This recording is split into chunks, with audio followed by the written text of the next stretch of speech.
Okay, it looks like we're on. Yep. Hello, welcome to PTV Live. Is anybody joining us? Well, we'll see. Yeah, we've got Juan here. Yeah, there's Hey, Juan. someone's in the chat. Okay. So I'm Arnie. I'm Doug. And I'm Ben. And that's Ben. And we have guests tonight from D&G Explorers. That's their channel. And why don't you two introduce yourselves?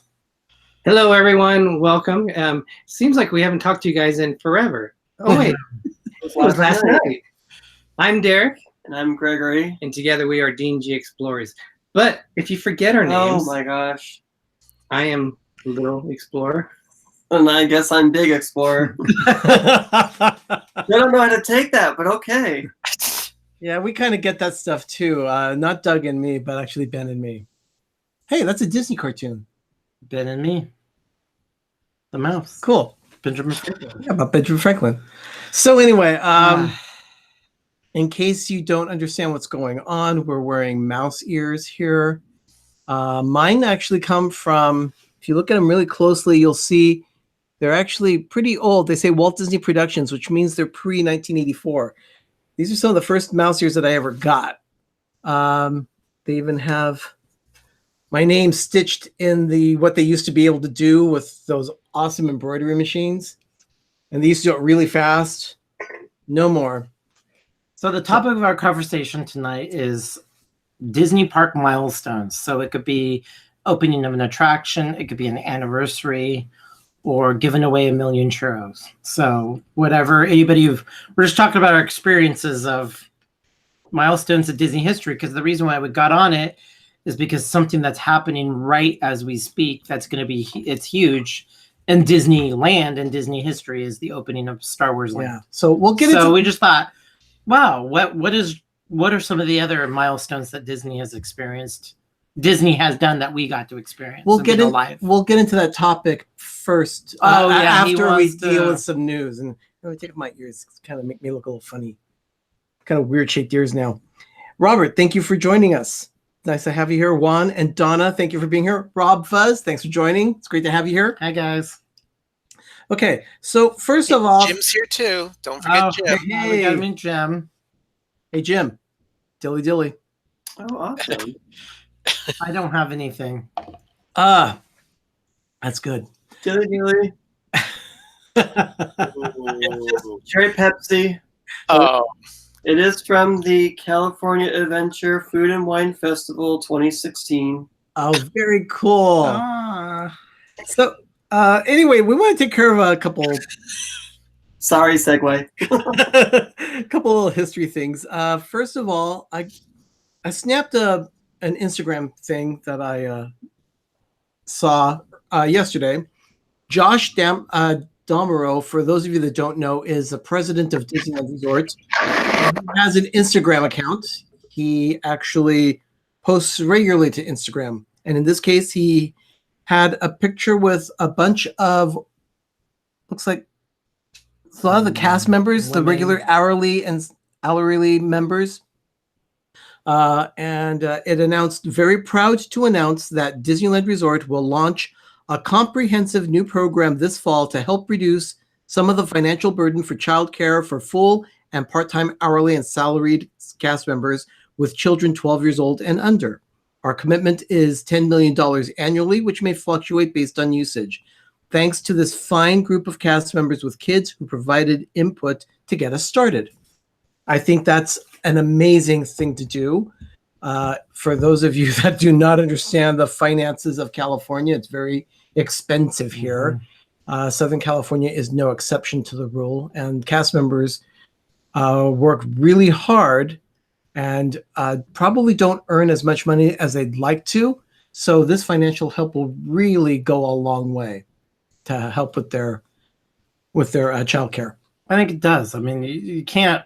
The number one problem they were having is, the cost of living where they can't afford rent.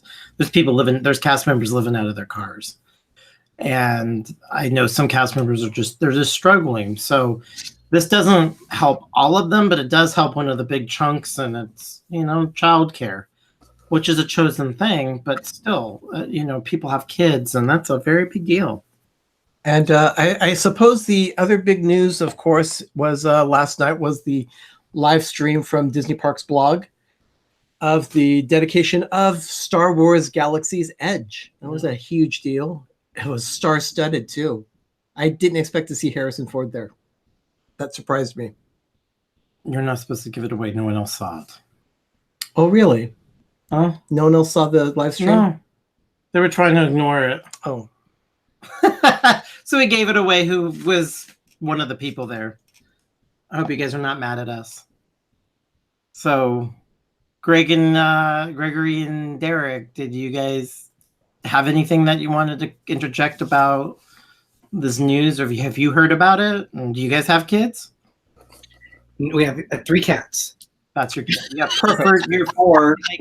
One's out in the back. Scout, Sierra, Samson, and Shaggy. All S names. Oh, very good. There's probably a story behind this. Cool. So that's your guys' children. Exactly. Yeah, no, it is cool that Disney's helping out their cast members and doing that. That's really cool because it's incredibly expensive, and the cost of living down there is insane. So that's really cool. I think that they're all underpaid to begin with, but yeah, should not be paid as much as he's getting paid. But I won't go there. I believe the same thing. I do agree. I know some, and I hear some of the stories, and I'm like, wow, you guys are not. But they love it, and they're getting people, and there's some perks. So, I mean, you gotta have a lot of respect for the people who put it in. I don't care what kind of job it is, as long as you're doing it clean, fair, and legal. Just you have a job. There's jobs for all of us, and not everybody could be doctors and lawyers. But I don't care if you work food service, retail, garbage. I don't care. You have a job. That's amazing. Well, you think all the people, they basically work at probably the biggest vacation, one of the biggest vacation destinations in the world, or companies anyway, is Disney. So, they're dealing with all these people from around the world, which are the public people. I think that they should get paid very well for what they do, no matter how little of a job that they think they might have. I actually have a book about, I forgot what it's called now, but I want to start reading it. It's about cleaning the kingdom or something like that, and it's different stories of people that either work there or have worked there, and how they clean the parks and everything, and what they actually observe and learn as they're doing their job. So I thought that would be interesting to read that sometime. That's just one aspect of some of the jobs that are there, but you think they see everything, all those years. Agree. Okay, let's see. A couple of people have joined the chat. Let's see. 21090 Brewing. Thank you for joining the stream. Really appreciate you being here. It's great to have you. Let's say hi to hi everybody. I know we're gonna try to talk on topic, but we want to get you guys to get engaged too. So we really are trying to pay attention to who's coming in. King Wicked 420 Most Hated. Hey guys, dropping in with a like for you. Thank you so much. If you haven't done it yet, make sure you hit that like button and subscribe to the channel. Thank you so much. We're growing. We're growing like our weeds in our backyard. They're just, that's a good thing. So I guess we could be a weed. Well, the weeds aren't good, but the fact that our village is growing, it's really nice to have a nice large village. Yeah. You guys, how much did you watch yesterday on Star Wars? Because we watched nothing. We don't want to see. I saw a little bit. Did you? I showed you it, and you said I don't want to watch it. I saw just a little bit. It wasn't very crowded from what I saw. I didn't watch the actual ceremony yet, but I do want to maybe see the ceremony at least. The ceremony, it was just very short and sweet. Just fast forward one of the cast members speaking. She just squeaks and does a quick little blah blah. And then they get to, okay, let's start. And then lasted all of 8-10 minutes. It really was about 10-15 minutes. That's it. It was a very short ceremony. It was actually kind of cool. It was pretty much just a very simple dedication, and that was it. Super casual. I was seeing everybody coming up and very, very casual of how everybody looked. Yeah. They were not dressed to the nines. Nobody was in costumes that looked like they just pulled people out of the. But these are high important people. The one significant thing they kept saying was that this is the largest expansion of any Disney park ever. And they're right. That's why we were just talking about. This is, I think, the largest thing that's ever happened to a Disney park, or as one of that's probably the biggest milestone out there outside of anniversaries and just being aged. Jim at More Sunshine Please says, hashtag quick little blah blah. And then we got a question here from 21090 Brewing. Says, how different, if at all, will the Disney Galaxy's Edge be from the Disney World version? From my understanding, they are identical at the outset. How that's going to maintain, I don't know. But the only difference that I know of is that Disneyland has 3 entrances into the land, and Disney's Hollywood Studios only has 2. And I heard they're going to adjust a queue like on one of the attractions, because just the way the layout is going to be angled, or it's going to come somewhere else. But essentially it's a carbon copy of what it is. So if you experience California, essentially it's exactly the same thing in Florida. And then Robert from Life with Favor says, what is your favorite part of Disney that you love? I actually ran into that because someone who loved Disney, they only loved the parks. They did not like anything with the movies. None of the movies. And I thought they kind of go into the same, because if you don't really have a movie with intellectual property, you can't make the park. And I asked them, what do you like about Disney? Oh, I just love going to the theme parks. And then I said, do you like characters and do you like the movies? And they're like, no, I don't care about any of that. So I guess you can be fans of a thing, of a little bit of a bigger part of it. Some like movies and probably don't want to go to the parks. Okay, what do you guys think of that? Are you guys all encompassing, like all of the above, or are you just A or B or C or D?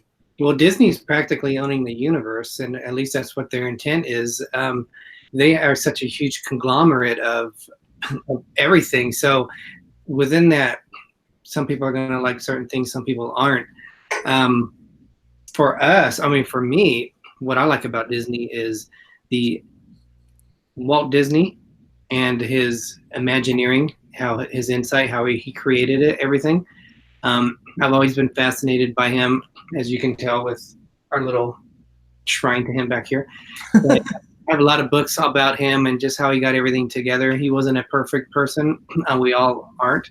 But just how he created the whole thing is really inspired me. And even like doing the YouTube channel and some of the stuff we did is just putting him in perspective on how he did things. It kind of drove me on certain things too. So when I go to parks, I watch the people moving, the flow of people, their expressions, how is everything set up, the ride, the theming, the actual experience. All that to me is fascinating when I go to the theme parks. That's really what I like about Disney. Yeah. So you're pretty much all of it, all encompassing, like the movies. You like the little things that kind of spin off of the bigger whole of the Disney entertainment conglomerate that it is. Yeah, I'm basically in the same boat. I think everything contributes to it being magical. So you can't have one thing without the other, I think, because then certain other things wouldn't exist without those other things. So if that makes sense. I think Disney is, anything from parks to the movies, they're masters of memory making. They solidify it and concrete it. There's something that will happen, and it's I feel like it's a Disney thing, where every time that you will remember things and you will never forget, ever. It's amazing. We've had a few more people join the chat. We have a little chat check here. We have had Stop and Smell the Roses join us. Thank you so much for stopping in. We have, looks like Sherry Ann Ketzel. For those of you that don't know, that is my sister. And she made a comment saying, 2 guys as crazy about Disney as my brothers. So I guess that means you, Derek, and Gregory. Let's see. We also have Kay Atwood. She's joined the chat. Thank you so much. Oh, yep. Jim says chat check. And 21090 Brewing says, we will soon be uploading a video called Craft Beers of Disney World. So our beer channel will finally have some Disney magic. Oh, wow. Yeah. Oh, by the way, sorry. Do that again, guys. The chat check is sponsored by... Chat check brought to you by More Sunshine, Please. More sunshine, please. Life is but a dream. We have cool. Danny G just joined the chat. Thank you so much, Danny, for following us on the stream. Really appreciate you being here. If you haven't hit the like button yet, make sure that you hit that like on our video. Right. Thank All you. right, guys, we are 15 minutes into this live broadcast, and we have yet to start talking about our topic. Well, that's fine. Wow. We've got a lot going. Yeah, we gotta help people. So outside of Star Wars Land being the biggest thing so far in parks of 64 years? Yeah, next month will be 64 years. 64 years of starting the parks and movies. I think this is huge. I would have to say the second thing would come close for me that I would think I wasn't alive would be when Walt practically rededicated Disneyland in 1959. That opened, it changed everything. I mean, the largest mountain in Anaheim was the Matterhorn. The monorail came, the first of its kind in the United States. So huge change of the park was in 1959. So I think that would be probably one of the biggest milestones for Disney. I mean, they have so many. Yeah, I mean, it all started on July 17th, 1955, and from there it spread around the world. That's the original milestone. That started all off. That was the Big Bang. I guess so. That was the Big Bang. So that would probably be that's the first milestone. The second milestone that we would recognize would probably be the rededication and the expansion of Tomorrowland and Fantasyland in 1959. Yeah, 59 would be ours. Yeah, that was really big. Benjamin and Gregory, you guys can go next. What do you guys think is the next? What was the next biggest monumental shift, or the biggest before Star Wars? Go ahead. Ben? There was a lot happening in the mid-'60s between the development of attractions for the New York World's Fair in 1964 and all of those attractions making their way to the West. But it was the World's Fair that was held that Walt wanted to see if Disney type of entertainment would play well to the East Coast fans. Right. And he found that was a tremendous success, which led him to purchase all the Florida property and launch the whole development of Walt Disney World. Yeah, but he was not just doing it because he's Walt Disney and to get all this, to try all this new technology. It was him doing research to see if there was a bigger demand to expand his empire on the other side of the continent. I mean, that's what a lot of people just think, that he just wanted, they were money grabbing. No, he was very strategic about it. And the World's Fair was the reason why Walt Disney World exists, is because of the World's Fair. Because he saw, yeah, no one's going to come to California. They can go down to Florida. Yeah, some really significant things came out of that. I mean, great moments with Mr. Lincoln. Well, but outside of all the stuff that he got. The World's Fair, I mean, everything. I mean, he got corporate America to sponsor these things. They paid him to develop these attractions. It's amazing. So, Ben, you're thinking because of the World's Fair is because that's Walt Disney World. Yeah. Okay. Absolutely. I think that's actually, yeah, that's a huge milestone in Disney park history, was because of the World's Fair. If it wasn't for the World's Fair, I don't think Florida would have existed. Maybe. I think if I'm going back in order from when the last big expansion was for Disneyland, I would say Cars Land was one of the big milestones that they had before Star Wars. So I'm kind of going back in order, I guess. The Cars Land was was the last biggest expansion that Disneyland or California Adventures. I think of it as the same big park, even though they're cut into two different parks. But that's the last biggest expansion.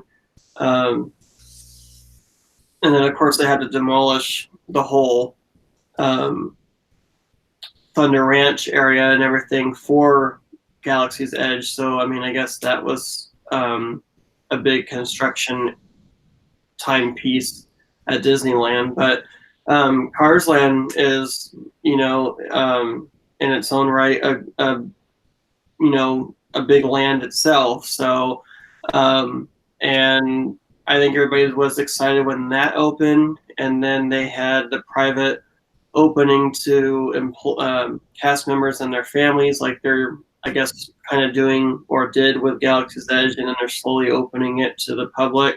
So I think that would be the next one for me, would be Cars Land. Well, it was pre-Pandora, and Pandora, I think Cars Land set the stage to what the lands could be in their immersion, because when you look at the mountains of Cars Land and you're coming just into it, so you have the Grizzly Bear Run behind you and you're walking in down, you're looking down the main street there, and it looks like actual mountains in the distance with the perspective, just the realism of what they've done. And then it seems all the lands that Disneyland or Disney has done after that, Pandora, Galaxy's Edge, they become a lot more elaborate and inclusive, and they're competing against, so like Pandora would be after Cars Land. Land. They're competing against Harry Potter's world, so they're like trying to one up on each other. So and now they're expanding Harry Potter's world I more think that too. if you look at some of the land expansions before that, you look at Toontown. Toontown was a unique experience for the kids, but it wasn't really a huge, not like Cars Land. And then before that was probably New Orleans Square, and don't really know much about that. Otherwise, they built Pirates of the Caribbean for it, but they haven't really done much with it. yeah, it's going to be interesting to see what Disney does in the future with these new lands, because with like the Marvel Land that they're going to be building at Disney California Adventures. But I think Cars Land was probably the key in terms of them being more immersive with their lands and really focusing more on detail. The real interesting thing about New Orleans Square and its development was the fact that Walt wanted to have something that was like a plantation feel and a New Orleans feel in his park right along the river. But when they started to build the infrastructure for that, that was like the early 60s. But New Orleans Square didn't open until 1967. And or 66. The reason why there was so much waiting time on that was because everything got put on the back burner, while all the resources were put towards the World's Fair development of the attractions for out there. They only had so many people working at the studio at that time, so they had to focus their attention where it needed to be focused. And because Walt saw all this money coming in on corporate sponsorship to help him push forward on the whole audio animatronic development, he said, let's put New Orleans Square on the back burner, and we're going to go forward with this so we can make some money and decide how we want to do it in the future. Okay, let me do a little chat check here. Yeah. It's been pretty active here. We have, let's see, Juan Rodriguez wants them to completely demolish Tomorrowland and start over. He wants a new Tron roller coaster. Yeah, I could get down with that. I think they could eliminate everything, keep Space Mountain, because that's a given. But they can gut it all, and I won't be happy. Actually, I will pay them to break down and destroy those rocks that are in the front near the hub. And I think a lot of people will pay Disney for the pleasure to get rid of those things. You know what? They don't even have to pay me. I'll just stand in line with a sledgehammer to get rid of them. Yeah, that's what I said. If they don't have to pay me. I would pay them. I want to get rid of them. Yeah. Robert says, we've only been to the Florida parks. We have to do California parks before Panorama. Yeah, you know what? California is just so charming. A lot of people don't understand quite the... Excuse me. Shall that sneeze be sponsored? Anyway, we have this little park, Disneyland, that Walt actually walked in and he planned a lot of the just stepping through and saying, this is going to go here, that's going to go there. And it's not that I'm not dismissing Florida at all, but Walt actually streets of Disneyland. And so there's this whole mystique about it. And people really don't understand it until they actually come to the park and see, wow, now I get it. It's the intimacy, and it's the homey feeling, that it's nostalgia, but there's something about walking in the Magic Kingdom in Florida and walking into Disneyland. They're totally two different things. Okay, yeah, they're definitely the size thing, but how wonderful the Magic Kingdom is, and it is absolutely wonderful.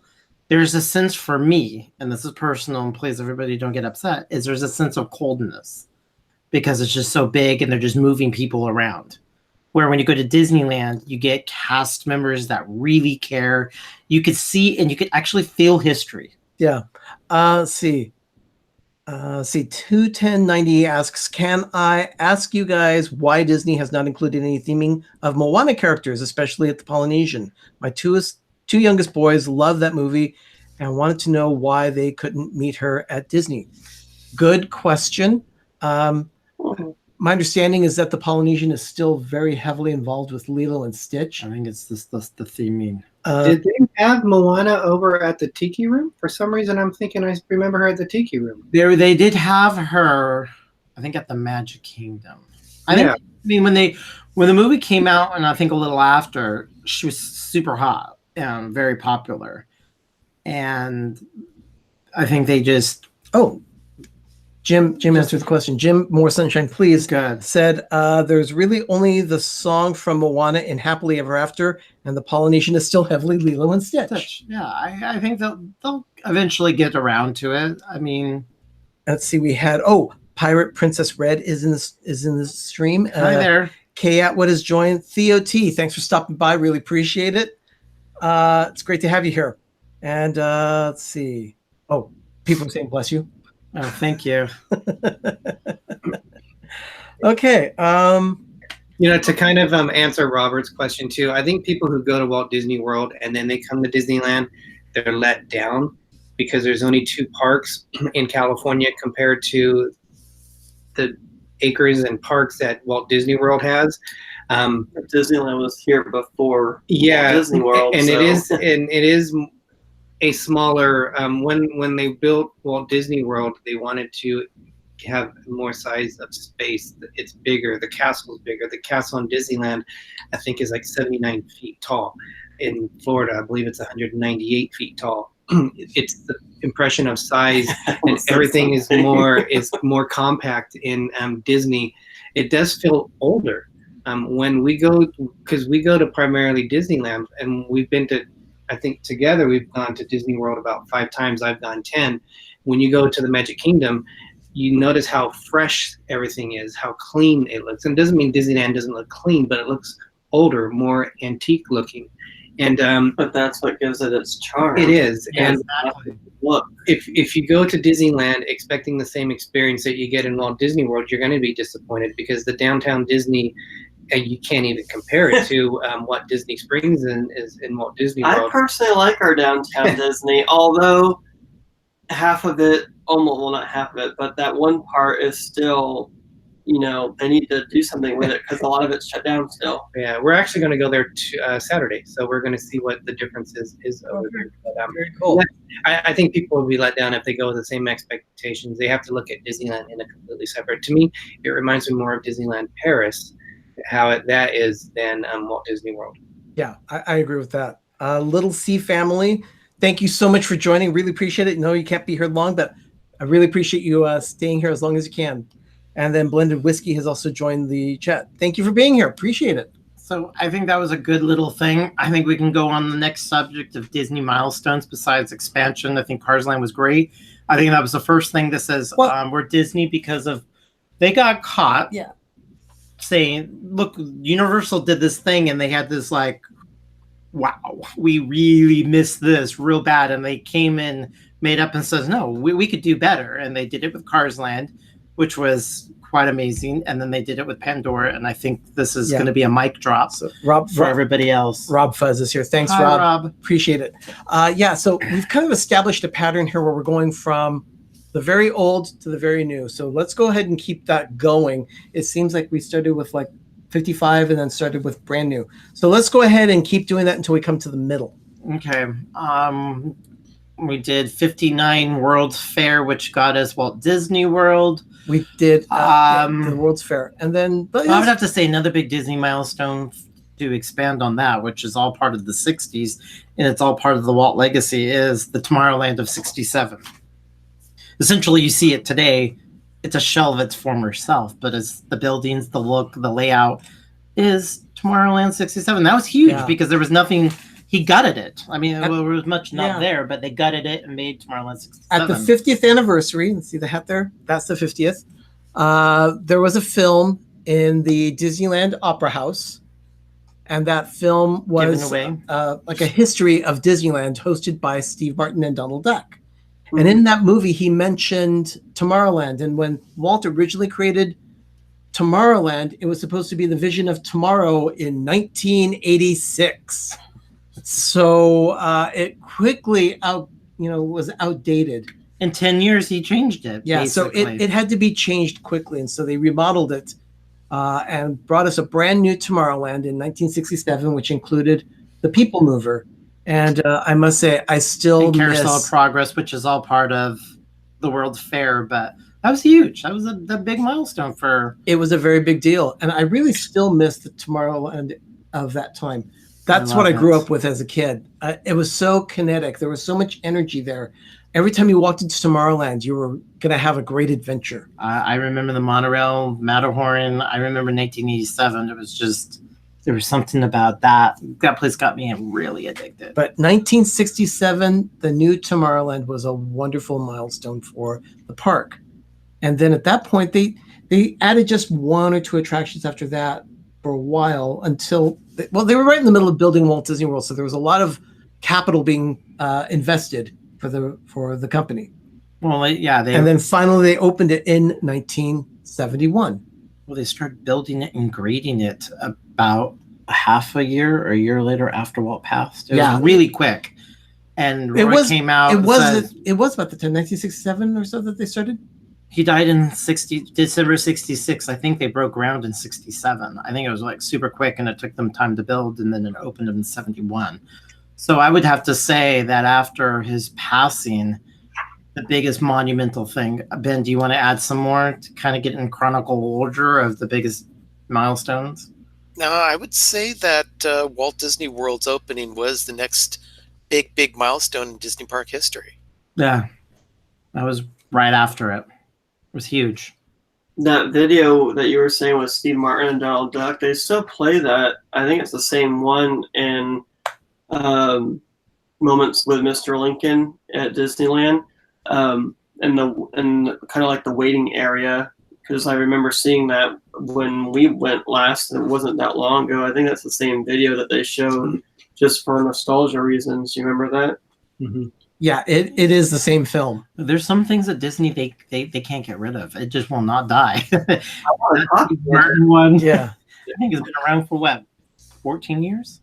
Yeah. So, but yeah, Walt Disney World. That's like huge milestone, monumental.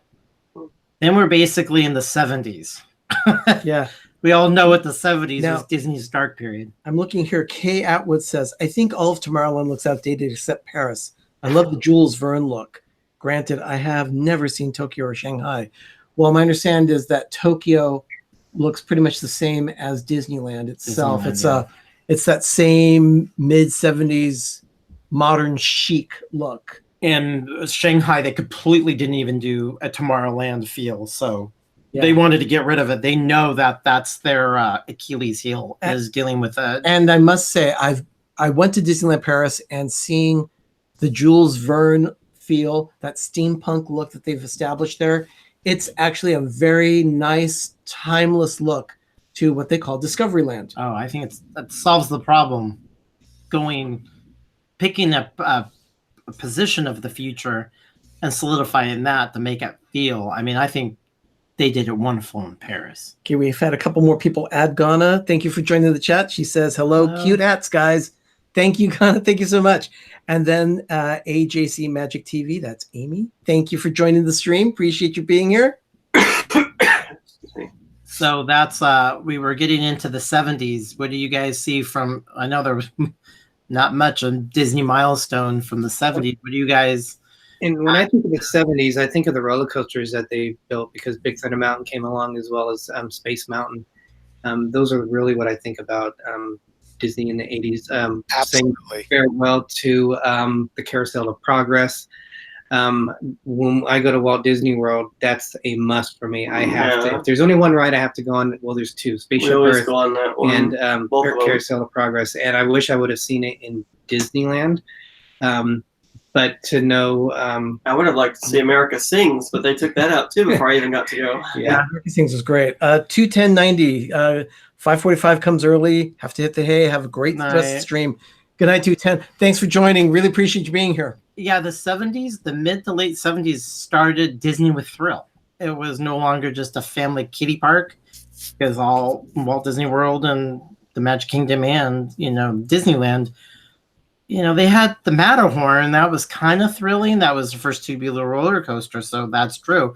But really started to put thrill and excitement in the parks. Yeah. It also had the favorite parade of all time, I would say, the electrical parade. Oh, yeah. Definitely. Brought nighttime entertainment to the max. Now it's like a given. I have to have nighttime entertainment. So yeah, I think the 70s brought us electrical parade, nighttime entertainment, and starting to put thrill attractions. And then I guess the big one for me is, because my second favorite park of all time outside of Disneyland is Epcot was built and dedicated in 1982. I think, besides having these two Disney parks and there's two castles and Fantasylands and Adventure, they created something different, and they also kept Walt's legacy. Sure, it wasn't exactly in any shape or form of what Walt did, but they really wanted to keep a Walt thing. And it was his idea. He was obsessed over it, and they gave him something. And they called it Epcot, even though it wasn't what he wanted or what he would have done. And there's an interesting story. I would love to talk to everybody about this after the top of why it would never even work today, is Walt's time, what it would do. But I think opening is showing that you could do something besides a castle and kiddie, characters, and do something completely different. And it was a success. Epcot was a huge success. So I think that was a huge Disney as a third park in the world. Yeah. It's very interesting. I don't know if you've seen it, but it's on YouTube. Danny Kaye hosted the opening ceremonies. They had Drew Barrymore, who was just a little tiny thing back then. So it's really cool to see how cheesy the Disney showmanship was back then. But the first year, they didn't have Disney characters in it. Yeah. Everyone wanted to see Disney characters because they really wanted to separate it from being a separate experience from the Magic Kingdom. And then they brought, kind of like they did in California Adventure, they brought characters over. Yeah, it took them a while because I heard that it was a huge influx for the first 4 or 6 months. And then all of a sudden, the attendance tanked. And they started doing surveys. And they said, well, it's not really Disney. And it wasn't really repeatable. And that's what Disney's big thing is. They want you to constantly come back and come back and come back. You do it once, you do the fairs, you see a land, okay, you're good to go. I don't need to go back to that. Yeah, Little C Family says that was for the first year that Epcot was very popular, but then attendance dropped off. And they were trying to throw anything to get people back because they realized the Magic Kingdom was super popular, but nobody was going. They said, well, we already did it. There's nothing that we want to redo again. Oh, I just missed someone that says, Drew's Food Reviews. Thanks for joining the stream. Hi. Appreciate it. Mickey Mouse. Thank you. Ben, you were chuckling there. Why were you laughing? Well, Jim just piped in and said, I think if Walt Disney were alive today, we'd all be a little more than shocked. Yeah, I think so. I mean, he'd probably be, 118 years old now? Yeah, he would be. So, yeah, I'd be shocked by that, too. Yeah, if Walt was alive. And, we can't, what would Steve Jobs do? What would Walt do? Well, you don't know. I mean, you have their legacy.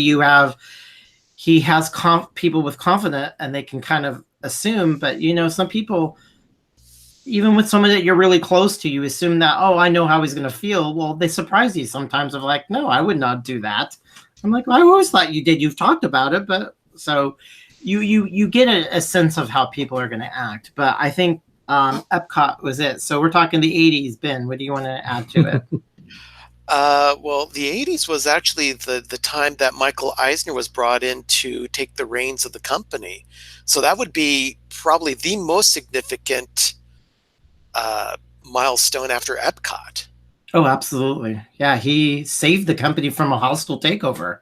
So yeah, I mean, we would not have Disney if it wasn't for Eisner. It would have gone away without a shout out. People can make fun of Eisner and hate him. He saved Disney and made it is to today. It's like the second coming. Yeah. I think it's huge.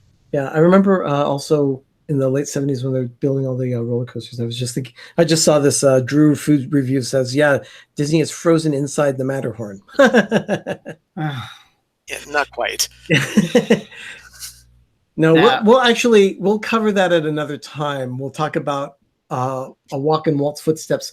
We'll probably do a vlog about that sometime where we go around the area where Walt lived while he was around and where the studios were. and at take him Cary to and the so forth. cemetery now. Yeah, We've been to the cemetery where the whole family is laid in the Forest Lawn and Griffith Park area. And yeah, no, he's not. Thanks. So that was probably Eisner's pretty huge, and he did try to put everything. He was throwing anything at the wall to bring Disney back to make sure, and he was making sure if it sticks or not. Yeah. So I think Eisner Ben, that's a very good one. It's a huge Disney Parks milestone. But yeah, okay, yeah. Pirate Princess Red would love to see a walk in Walt's footsteps. So yeah, we'll put that on our list of things to do and get going. I do have a video coming up. I haven't edited it yet, but we do have a trip to Walt's Train Barn, which is now in Griffith Park. Yeah, that's So need a train geek that going to see that and have everything that was Walt Disney there. I still have to edit that video, but I promise I will get that done. Lots there, more than I expected. So, gentlemen, Derek, Gregory, what do you think of what after came from the second coming or the coming of Eisner? What do you think was the big thing that happened in the mid to late 80s and even into the 90s? Didn't they have the Fantasyland renovation sometime? That's huge. That was a huge deal in 1982. I guess it was Tony Baxter, the first day that they were demolishing what was originally the Fantasyland that Walt built. Buildings had started being torn down. Everything was behind fences. And then for some reason, some lights went on. Some of the lights that decorated the buildings. Tony looked at that and says, "Oh no, what have we done?" They tore down Fantasyland. But what they did was they ended up building a magical and beautiful, kind of like a very nice Bavarian village with all the nice little hints of all the different attractions. You get the fine details in all of the facades of the buildings. I'll tell you, I don't regret that decision to do New Fantasyland at all. Well, the Tony Baxter even said when the lights came on, he said, "Walt's in the park. He's really, really, really upset with us. He's like, gods are angry with us." And he really thought that when the lights turned on, he really thought that, they were cursed and Walt was out to get them. Why are you tearing down my beloved Fantasyland? And so it's a really interesting to sit and listen to Tony Baxter with the stories of how that when the lights went on, they thought it was Walt. But come 1983, it opened to rave reviews. They had moved some of the attractions around. Gone was the Fantasyland Theater, and in its place was a brand new attraction that they introduced also at Tokyo Disneyland, Pinocchio's Daring Journey. And I really like that attraction. It's very cute. Nice, long, satisfying dark ride. Oh, I think also another Disney park milestone. Oh God, I'm like interjecting with Gregory and Derek. Is bringing Disney outside of the United States, and that was the first time ever would be Tokyo. But that's a whole. We don't want to get too far, but that's another huge milestone is to see if it's going to work. Obviously, yeah, that's what I was going to bring up because for the long time Disney had wanted to do a park outside of the United States, and they didn't have the money to do it, and that's why Japan has 100% full ownership of it, with the exception of the creative rights. That is a huge thing because that was the first presence off the continental United States. Yeah, it was their way. They didn't have money at the beginning of the 80s. They were a hostile takeover.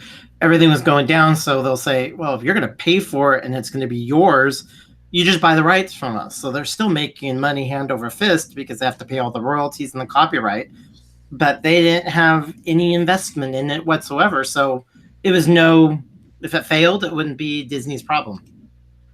And they also opened up the third theme park with the at the time it was called MGM Studios, and really that was spawned on because in the 70s the Disney animation department the movies were flopping, I mean, we can look back at them and like Lady and the Tramp and some of them, but The Black Cauldron wasn't really a success, and some of the other movies weren't good.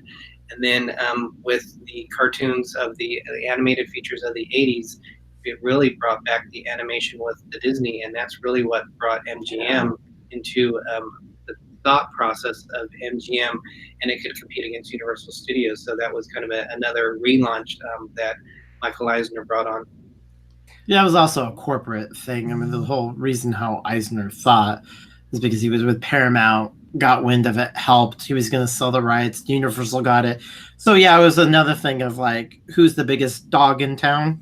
So, Universal is one of those that's still very huge. It's the third gate opening. That was in the early 90s or late 80s. Yeah. So who's let's see, we've had Check. We've had Islands of Fun join this stream. Thank you so much for joining. And trying to get to yes, everybody. there it is. Check. Check. Brought to you by More Sunshine, please. Please visit him. And then we've had Philip Humphrey join the chat, and he says, "I heart PTV for life." Thank you so much. Really appreciate that. We love that. Thank you for being a villager. Yes. Okay. Let's see. We got in the late 80s. We got MGM. And MGM. You guys talked about building that in Tokyo. That was when Splash Mountain came into Disneyland. And attractions were milestones, but I'm talking. But the thing is that was also the fourth of the mountain range. Disneyland finally had its established mountain range of 4 mountains. And I don't think any other park has that many mountains. No. I think Disneyland has the most mountains of all the parks. Yeah. Let's see. We've gone into the 80s. Then we came to the 90s. Animation was exploding. Yeah, animation was definitely exploding at that point. The new Disney Renaissance had started. So we started with The Little Mermaid in 89 and moved forward all the way through, I guess Mulan is the last film of the Renaissance. Mulan is considered in 98. The last. Some other people say, but I think the early 90s was the first of immersion or just building in the land of expansion was, Derek hit that, is Toontown. But that's really niching a age group. It's not full family friendly. All of the family. But I think that was pretty huge. It was a nice little upgrade to the park. And then the early 90s, again, animation.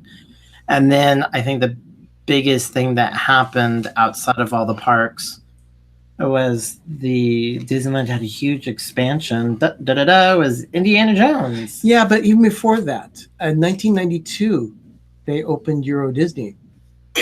Well, that was a milestone. Yeah, Euro Disney was a huge one. I remember going and visiting. I visited that park, that resort in 99. And when I did, I could understand why they were having financial difficulties. The park wasn't that it was very crowded, but it wasn't empty, but it wasn't very crowded when I went. I bought an annual pass because I was in Paris for a week by myself. And I'm not really a party guy. I'm not going to the bars and, bar hopping and drinking and all that. So I ended up going to the museums during the day. The museums would close at about 5 or 6 o'clock at night. I'd hop on the train, go east to Marne-la-Vallée, which is the town where Disneyland was built. I'd get off the train, go into Disneyland and enjoy the park for a few hours every night. And then when the park closed, I'd hit the Disney Village, which is their equivalent of Downtown Disney. Mm-hmm. And one of the things I also did was I wandered around the resorts they have over there. They've got like 5 hotels. It was a nice huge expansion to open with all. I can't imagine why they would have that many hotels. When you have Paris. When Paris, the City of Lights was there. I stayed in Paris. I did not stay at Disneyland. I wanted to be in Paris. So yeah, that's not thinking of it. So yeah, I think so. The hotels really brought down a lot because a lot of those rooms sat empty for a long time. And then because of Paris's failure was a huge milestone of affecting the rest of the park because that was the Disney decade. There was supposed to be, another third theme park or second theme park in California, which was in Long Beach, which was kind of like a Tokyo Disney Sea or a Disney Sea. But all that because of Paris was catastrophic failure, and financially, everything that they had for the 90s was pretty much either pared down or didn't happen. Yeah. So at that point, Indiana Jones was already in development for Disneyland. So Indiana Jones and the Temple of Forbidden Eye opened in 95. And after that, they really pulled back on the funds. So the milestones were also pulled back as well. Of course, they had Animal Kingdom open in 98. And then they had California Adventure open in 2001. But both parks were built on a much smaller budget than they had originally wanted to spend because of the financial problems of Euro Disney. What Animal Kingdom was the first because of the failure of Paris. Animal Kingdom was the first of what Eisner says, we'll build this and we're going to give really big, but we're going to be big in phases. So we're going to like gauge it. We can't just go all in like they did with Paris with 5 hotels and all this. They wanted to like, we're going to give them this.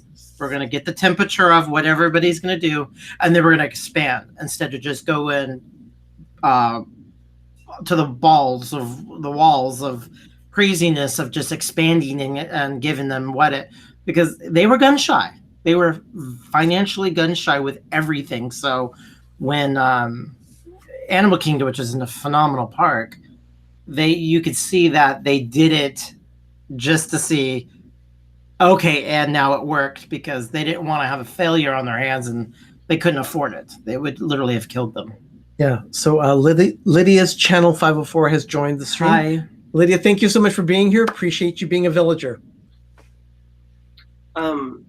There was a question by Philip Humphrey. How is Indiana Jones connected to Disney? I forgot. Doesn't it have something to do with Lucasfilm, that they had the rights or something like that before George Lucas sold the rights to Star Wars to Disney? Yeah, my understanding is that there was an agreement with Lucasfilm that when they did Star Tours, that Indiana Jones would be a property that they would also use in the Disney theme parks. They chose Indiana Jones and the Temple of Forbidden Eye as the first attraction for any of the parks. And then they opened an Indiana Jones attraction in Paris. They also had the stunt show Spectacular at Disney MGM Studios when it opened. I haven't really thought of that. I always just thought, oh, it's here. I never really thought, why is it in Disneyland? It's just a cool ride. Yeah, because Eisner was really buddy with so much. I mean, he was a Hollywood powerhouse, and so he knew all the people. So he wanted to be affiliated with them. So when you got George Lucas, and then that was huge. And then, of course, a few years back, Bob Iger surprised everyone and says, "Oh, by the way, we're buying Lucasfilm." So for $4 billion, they brought Star Wars and Indiana Jones physically into the Disney family, and now they're just part of the intellectual property, or IP, as we call it. Yeah. Well, there is going to be another expansion. I don't know if you want to go into that yet. Oh, yeah. That would probably be like the very last one, since it's going to be the newest one. I'll probably wait on it. Yeah, we'll do that one for last. Okay, so then 2001 came. Well, the Millennium came. The Millennium. That was great. The Millennium celebration and Disney World was celebrate the future hand in hand. I loved that whole celebration was great. I don't think Disney has done anything that was better. If you don't count all their anniversaries, the 50s, 45s, 60s, and all those are kind of a given. But the celebration they just pulled for the Millennium celebration for 2000 was hands down the best thing I think Disney ever done. For me, I loved everything about it. Everything about the Millennium celebration was perfect. The only thing that people really didn't like about the Millennium celebration was if you looked at Spaceship Earth at Epcot, next to it was built a giant arm with Mickey's hand and a wand. I love that. 2,000 on it. I loved it. We loved it. It was, I guess it was old California, Floridians thinking you desecrated something. I mean, it's a decoration. You guys decorate your houses. You put lights on your house. I mean, sure, it was huge, but I liked it. And you went to Walt Disney World with the pink Pepto-Bismol cake. Yeah, I was there for the 20. Beautiful. It was great. It was whimsical. That's how I would put it. People hated it, and I actually thought it was kind of cool. I mean, as Sheldon and Amy say, what's life without whimsy? Yeah. So anyway, yeah, I thought the castle was great. I liked it as a birthday cake. I mean, they do their. But a lot of the people hated the pink castle. Well, when we went on the Keys of the Kingdom tour, and they said that when we were down in the Utilidor area, they had pictures of it, and they said that they actually had to recreate people's wedding pictures and stuff after the castle was put back to the way it was before, because people thought their wedding pictures were hideous with the birthday cake. So they had to redo Actually, I've heard of that. Wedding party together again and everything. Yeah, I heard that is that they took people out and placed them in front of the another picture of once the castle was redone, because people, there was the wedding pictures. Yeah, I've actually heard about that. That's documented. Imagine having a picture like that. I'm sorry. That was your wedding cake. I mean, it's a capture of time. You can't change history. So yes, you got married and you were at Walt Disney World and they happened to be decorated, but that's what it is. It's like you can't change history. But we'll never do that again. Everybody was also worried, since they did that in Florida with the big pink cake, is what they were going to do for the 50th anniversary, because rumored has it they were going to bejewel it in gold and make it the Sleeping Beauty castle beyond hideous.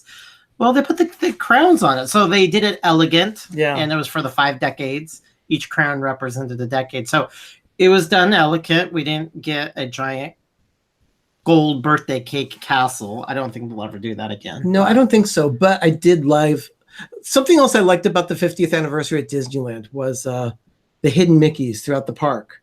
They took the number 50 and put it inside the mouse hair. Look, you turn it around over here.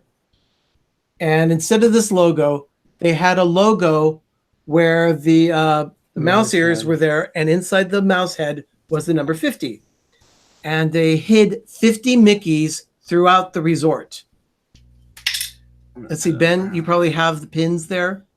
Yes, I do. Hold on. Okay, great. Here you go. This is what it looked like. And they were everywhere. I mean, the 50th anniversary Disney did, I think, was one of the biggest anniversaries outside of the Pepto cake.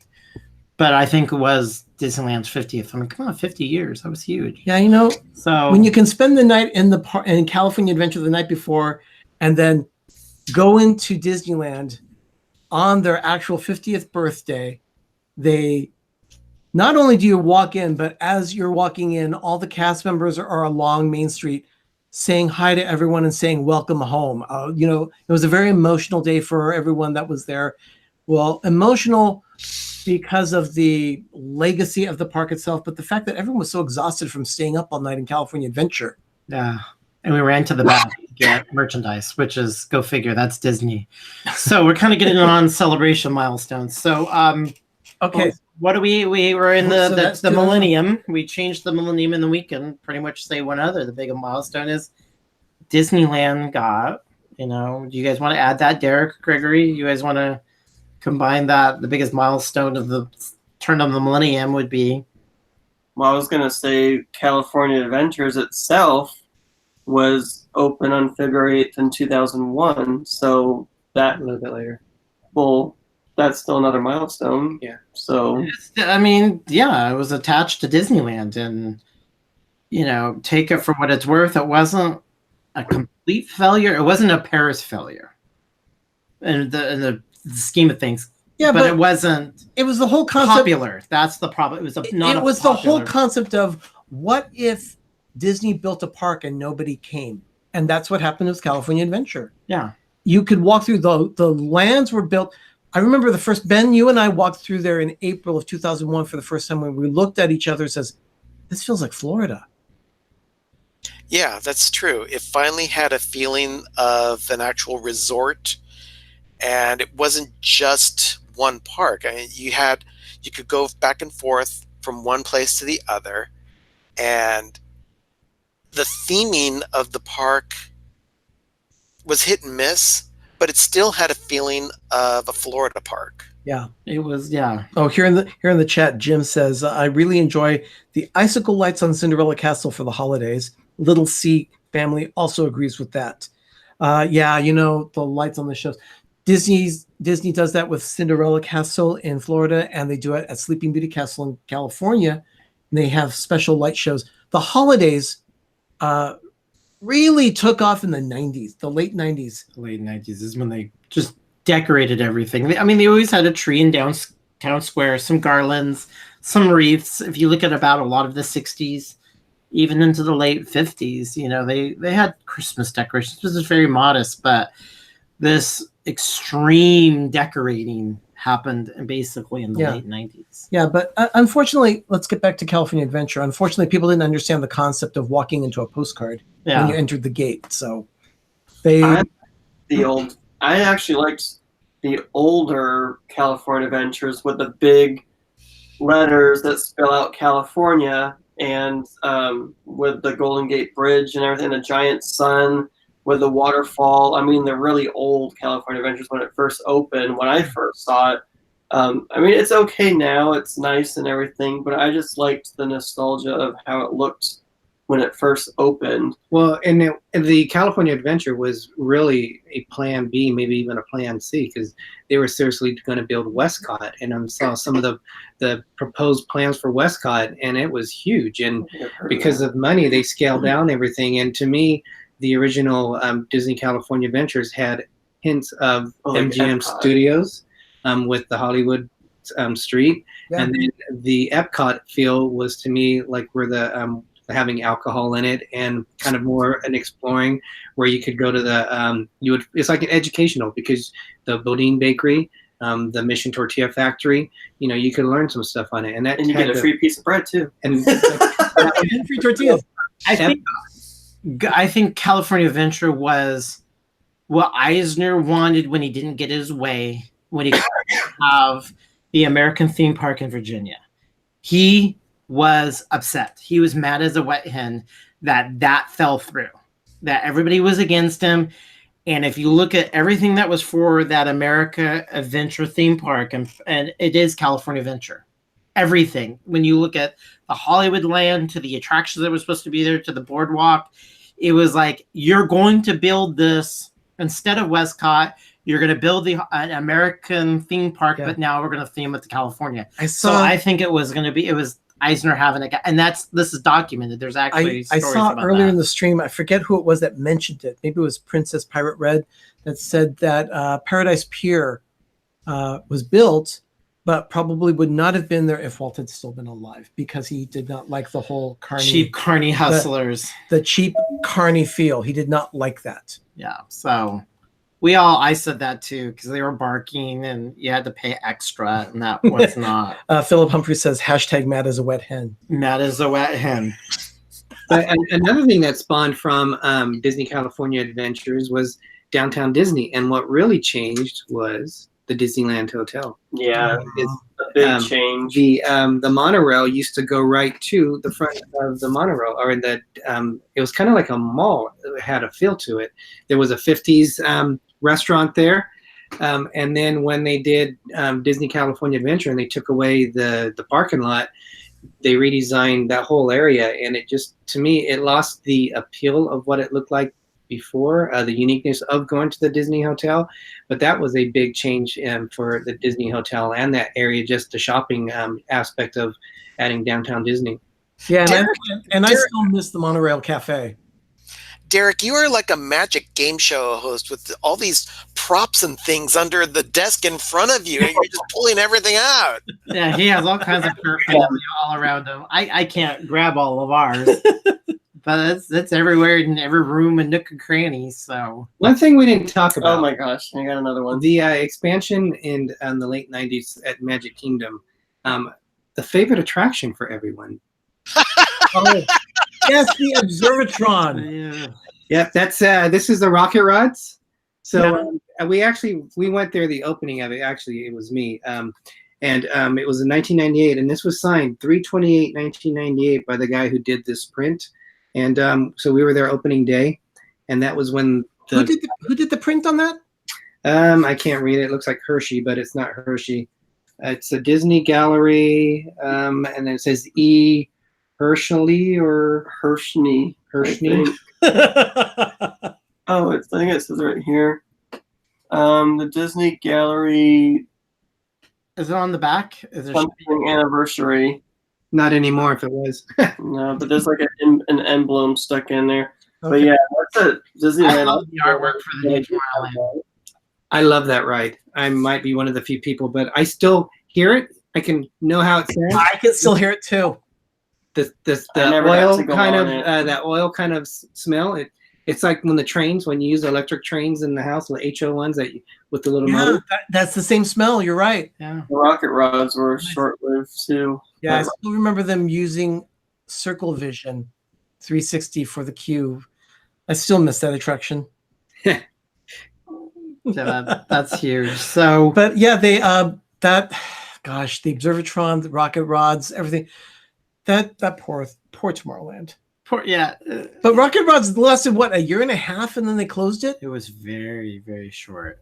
Well, rumor has it that they're actually supposed to have some demolition at Disneyland. They are supposed to actually just demolish the old track of the rocket rods and the old people mover. They are supposed to remove those mountains that you guys don't like because it's going to make more space for people to walk, because they think with the crowds with Galaxy's Edge, they're going to need more room for people to go through all the parks and everything. I agree. No, you just brought up something. I read an article in one of my afternoon reads. That's where I got it from, was Facebook.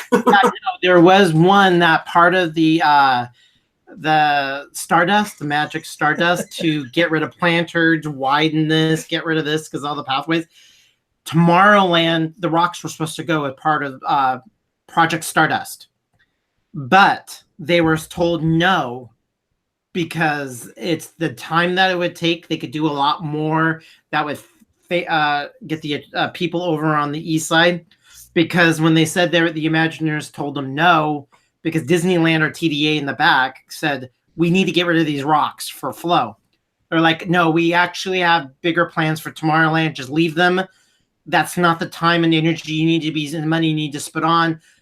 They're going to be dealt with, do everything else. And that's why there's a lot that got done on the east side. But the rocks were supposed to have gone before Star Wars Land went up.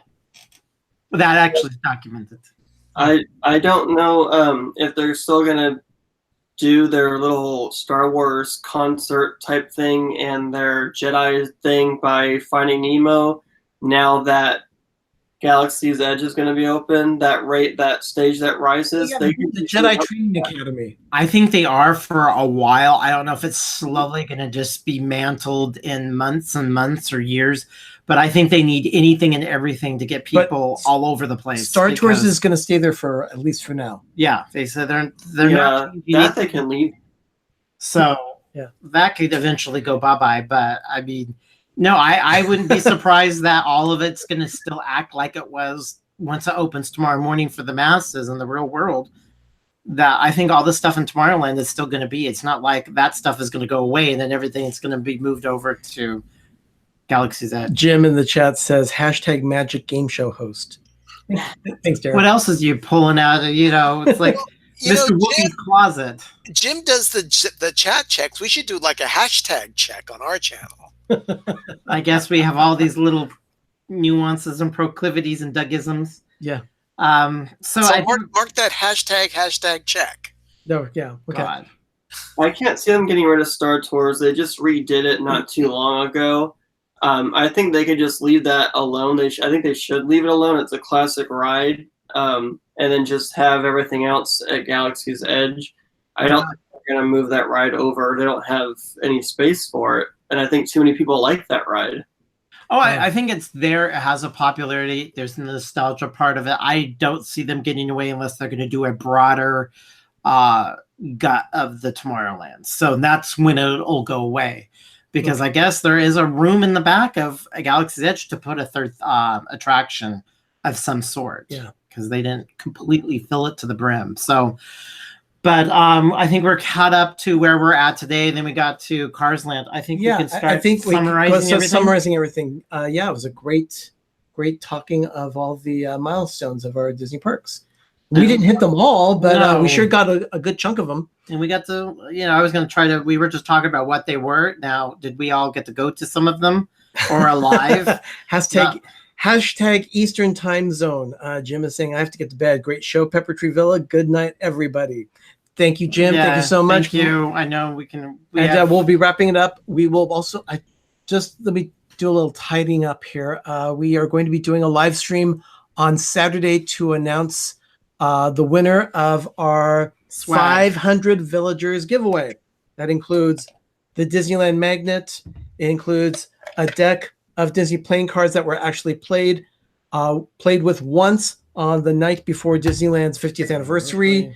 We have a pin for a rock and roller coaster Rock and Space Mountain from Disneyland in 2007. We also have a Disneyland Space Mountain magnet, and we have a glass mug from the Crystal Shop, Reba's Brothers on Main Street, with Pirate Mickey etched on the side. So those will be going to one lucky person that we draw on Saturday. Anybody can get into this still? Anyone can still enter as long as you go in, watch the video for 500 Villagers giveaway. And you'll see it down below in our stream. I'll also put a link to it in the description once we're done with the stream. So you go to that video, like the video, make a comment on it, and then go to either Twitter or Instagram and look for the entries that said, I'm a villager. Wouldn't you like to be a villager too? And then go ahead and retweet that or make a comment on that tweet, and you'll be entered into the contest. And then we'll be doing the drawing on Saturday live. We'll be doing it Saturday afternoon, right now, tentatively at 2 p.m. our time. And that's what on 2 p.m. Pacific time, 5 p.m. Eastern time. So this just in, breaking news. Disney has released a Pixar teaser trailer for Onward. Onward, they were going to release it for the first of the basketball games of the Warrior. Disney's been plastering that all day, saying the first teaser of an original story. Disney's doing original Pixar. This has never been done before. So I got to go see that trailer. I got to see what that is all about. We'll talk about that trailer on Saturday too. Yeah. We might try something a little different on Saturday, but please tune in at 2 p.m. Pacific time, 5 p.m. Eastern for our live stream when we give away our 500 Villagers giveaway prize. And Derek, and just to kind of like you guys do it, I'll let Ben get some time. Would you guys want to add anything to that? Do you guys want to talk about your channel just really quick about how people can find you, and then if they want to ask more questions about you and what you guys do? Definitely. We're a Disney/cruising channel. We have we're an adventure channel, an exploring channel. Explorers. So if you want to be an explorer, we are D&G Explorers. So that's how it's spelled. We are just finished a Norwegian cruise blogs, although we're coming through with a few more just to wrap them up. We are going to be in downtown Disney this weekend, but we're not going to the parks. Yeah, we're just going to hang out at downtown Disney. Yeah. We have... who does that? Yeah. We have. We know what it's about. We're going to meet a fellow YouTuber channel. Yeah. We are going to meet This Life of Ours. So they are there today. They are going to Galaxy's Edge. They're staying at the Disneyland Hotel so they can get into the park.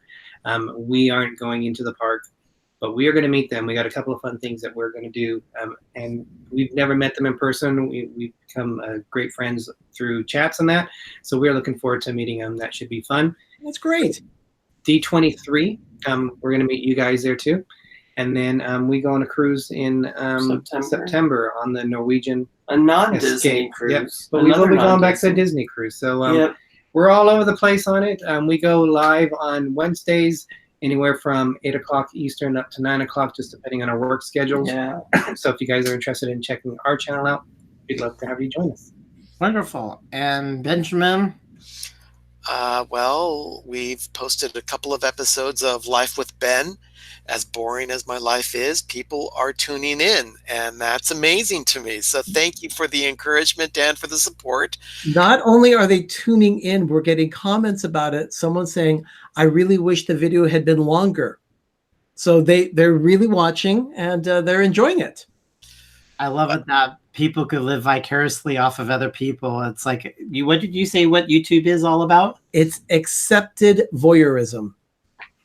The perfect way to say what YouTube is. Ugh. Well, I'm looking forward to coming up with a few more ideas for Life with Ben.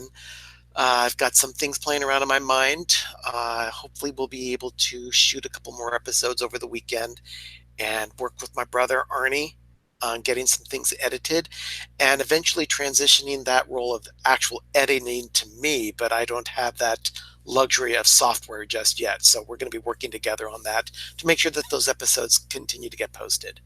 Wonderful. Yeah, because that's going to be weeklies. We're going to be trying to be weekly. Yeah, we're shooting to be weekly, Tuesdays, releasing it at 7 a.m. Pacific time. So it'll be that way. And then we'll eventually hopefully get a third regular show. And more coming on that soon. But it'll feature Doug.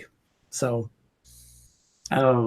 that's right. You said so you want me to be part of that. Yeah, that's so gonna be he'll be doing his own set of videos. Do we have a bleep monitor?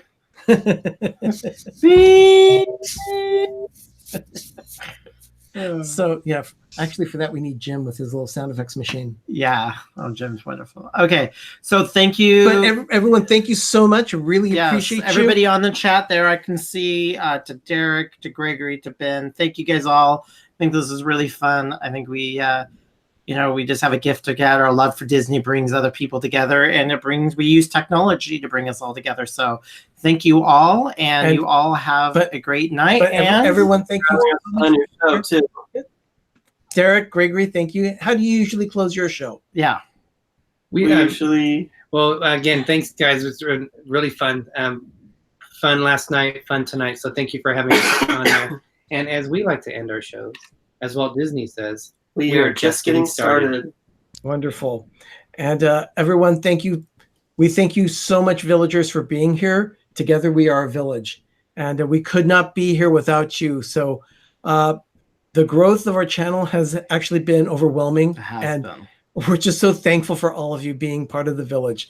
And as we close our show every week, we just say, remember, adventure is out there. Good night, Good night, everybody. everyone.